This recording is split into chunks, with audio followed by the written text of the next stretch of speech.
کے وفادار ہے علماء دیوبند، اسلام کے غمخوار ہے علماء دیوبند۔ رمضان مبارک کے اندر پورے رمضان یعنی 29 رات کی تراویح ایک الگ سنت ہے، اور پورے قرآن شریف کا سننا یہ الگ سنت ہے۔ ہم لوگوں نے اب کیا بنا لیا؟ اپنے نفس کا کھیل۔ 3 دن میں تراویح ہو رہی ہے، تب میں قرآن ہو رہا ہے، چلو وہاں پڑھیں گے، اب تراویح سے آگے معاف۔ 10 دن میں تراویح پڑھ لیتے ہیں، اس کے بعد میں چھٹی نہیں۔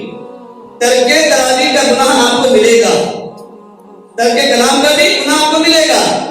یہ نہیں کہ آپ نے 3 دن اور 7 دن تراویح پڑھ لی تو آپ پورے مہینے کی تراویح پر پورے مہینے کی بقیہ مہینے کی تراویح آپ کو معاف ہو گئی، تو ایسا نہیں ہے دوستو، بلکہ پورے مہینے کی تراویح یہ الگ سنت ہے، اور پورے قرآن شریف کا سننا یہ ایک الگ سنت ہے۔ اور اب تو پورے مہینے کی تراویح سنتے بھی کیسے ہیں؟ دوستو آگے کی ہے نا تکبیر تہجمہ کے ساتھ میں کھڑی رہتی ہے، اور تیسری شب میں آدھے لوگ وضو خانے پر، آدھے صحن میں، اور کچھ موبائل میں، کچھ گفتگو میں۔ جیسے امام رکوع میں جاتے ہیں تو ہم کیا کرتے تھے؟ رکوع میں شامل ہو جاتے ہیں۔ علماء نے لکھا ہے آپ کو جتنا وہ قرآن شریف پڑھا گیا پوری رکعت میں، وہ قرآن شریف آپ کا ترک ہو گیا، چھوٹ گیا، اس کا گناہ آپ کے سر میں باقی رہ گیا۔ آپ کو پورے قرآن شریف کا ثواب نہیں ملے گا۔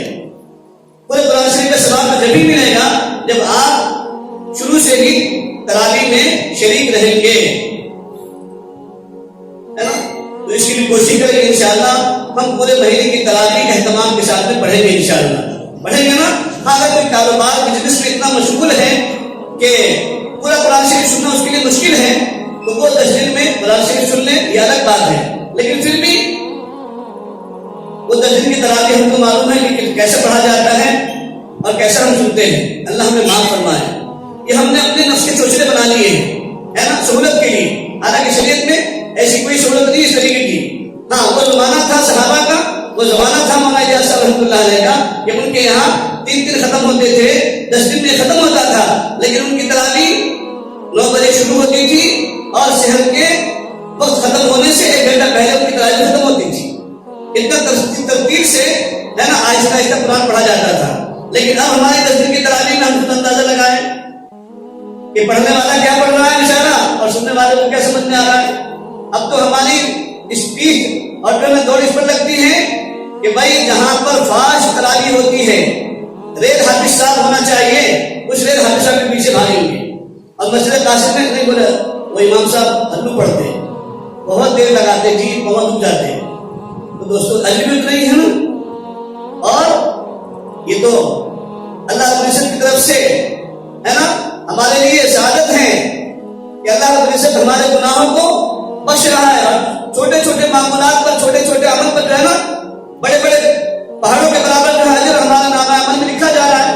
اب ہم سنتے ہیں کہ رمضان کے اندر 1 فرض پڑھیں گے تو 70 فرضوں کے برابر ثواب آپ کے نامہ عمل میں لکھا جائے گا، اور 1 نفل پڑھیں گے تو 1 فرض کے برابر ثواب آپ کے نامہ عمل میں لکھا جائے گا۔ 1 روپیہ خرچ کریں گے تو 7 روپے سے لے کر 70 روپے تک آپ کے نامہ عمل میں آپ کے لیے ثواب لکھا جائے گا۔ بقیہ رمضان کے علاوہ وہ اجر اور وہ بھاؤ نہیں ملے گا جو رمضان کا بھاؤ ہے، اس لیے کہ رمضان کے اندر ہر عمل کی قیمت ہے نا، ہر عمل کا بھاؤ بڑھ جاتا ہے، دگنا ہو جاتا ہے۔ جیسے ہمارے لیے دنیا کمانے کا سیزن ہوتا ہے نا، عام والوں کے لیے عام کے زمانے میں ہے نا، اور دکان والوں کے لیے دکان میں، ہولی میں، دیوالی میں، رمضان میں، بقرعید میں بھاؤ بڑھتا ہے چیزوں کا، ایسے ہی ایمان والوں کے دوستوں رمضان کے اندر ہر عمل کا بھاؤ اللہ تعالیٰ بڑھا دیتے ہیں۔ اور یہ کیوں بڑھاتے ہیں؟ میں نے شروع میں عرض کیا کہ اللہ کے نبی صلی اللہ علیہ وسلم کو رنج ہوا تھا نا کہ امتوں کی عمریں بہت ہوئی، 100 سال، 200 سال، 500 سال، اور میری امت کی عمر بہت تھوڑی ہوگی، 60 سال، 70 سال، تو وہ تو ان کی نیکیوں کا مقابلہ نہیں کر سکتے، ہم بدلہ نہیں ہو سکتے۔ تو اللہ نے اپنے رسول صلی اللہ علیہ وسلم کو تسلی دی اور فرمایا اے نبی جی آپ کو ٹینشن لینے کی اور گھبرانے کی ضرورت نہیں ہے، ہم آپ کی امت کے لیے ایسی راتیں، ایسا دن اور ایسا مہینہ عطا فرما دیں گے کہ اگر آپ کی امت ان مہینوں کو اکرام کے ساتھ میں، اہتمام کے ساتھ میں ہے نا اس کی قدر کر لے گی، اور اہتمام کے ساتھ میں ان مہینوں کی عبادت کر لے گی، تو ان سے بھی ہے نا آگے آپ کی امت بڑھ جائے گی۔ اسی لیے یہ مہینہ ہم سب کو عطا کیا گیا ہے دوستوں۔ تو 3 چیزیں ہو گئی، تراویح کا اہتمام کریں، روزے کا اہتمام کریں، اور تیسری چیز قرآن کریم کے پڑھنے کا اہتمام کریں.